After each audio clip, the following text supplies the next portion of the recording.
Hi everyone, week 11. So this week we're going over training, learning, and development. So we'll just hop right into it with the overview. So these five, in the book, these were my five favorite, and these are the fives that I want to implement in my new department. So I thought I might as well just look some up on these topics since I'm going to be moving forward with them in my department anyway, so for the final paper. So I just picked my favorite five here. I have one, motivation. Number two is repetition and active participation, feedback and positive reinforcement, web learning, and formal education. So, like I said, these are the five that I want to implement in my new department. And also, I would like to implement these in my training video for next week as well.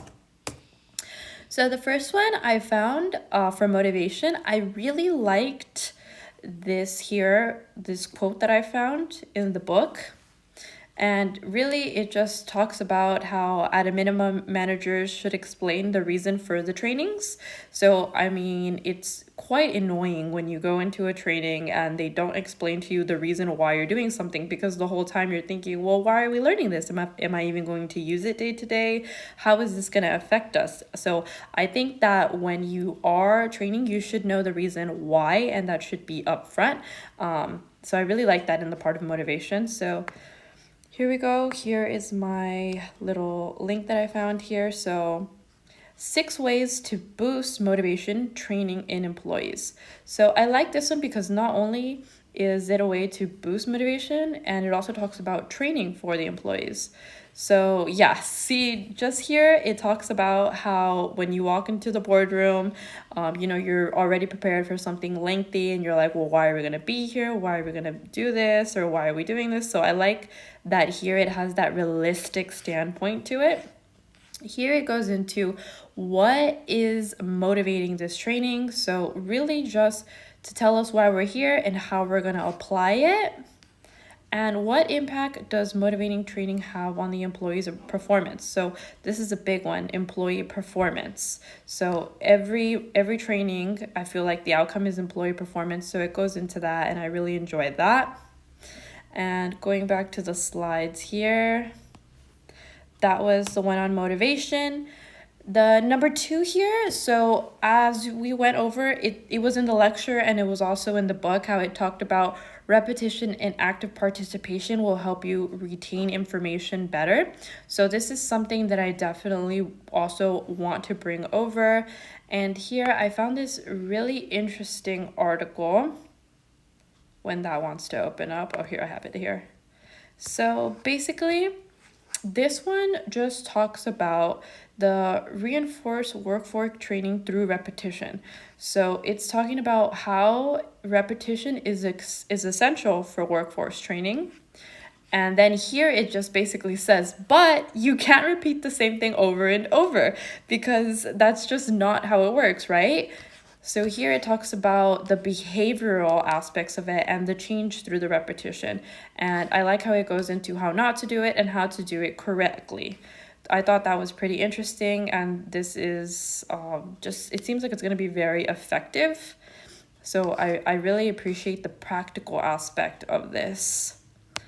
Going back over here, so now we're going to dive into number 3, which is always important in the workplace, which is feedback and positive reinforcement. Positive reinforcement, I feel, at any level is always great and just a positive thing to have overall. So why not make someone else feel better about themselves? And here I found a pretty interesting one: positive reinforcement in the workplace. So it not only talks about how positive reinforcement also motivates the team, but it talks about the practice and how to practice it in the workplace. And then here it talks about using the positive reinforcement. And I really like this here because it says, notes to keep in mind: while using positive reinforcements, remember to avoid favoritism. So I feel like this is a big part that a lot of people don't really think about, because it's one team, so you need to really think about it as you are giving positive reinforcements to everyone. So I like this here. A great balance of positive reinforcements with leadership will create an exemplary workplace. So that's why I picked that one for the feedback and positive reinforcement, because it also touches upon the favoritism aspect that we don't really think much of. And for number 4, some of my favorite and what I'm going to be moving forward with in the training video is web-based learning. Here's this one here. So web-based learning, and not just web-based learning, but also the web-based training is important. And I like how here this website goes into what is it, why is it important, and how it provides flexibility so people can go at their own pace. Also for the agencies, it's cost effective. It improves learning potential, again, because everyone's going at their own pace, kind of like this class. So I really like that, and onboarding. So it just goes over more of the practical sense for both the employer and employee. So now here for the last one, the reason why we're all here, formal education, of course. Over here, we're just hoping to see the day. So I'm gonna go ahead, open the last one here, and this one is so interesting. It's such an interesting read.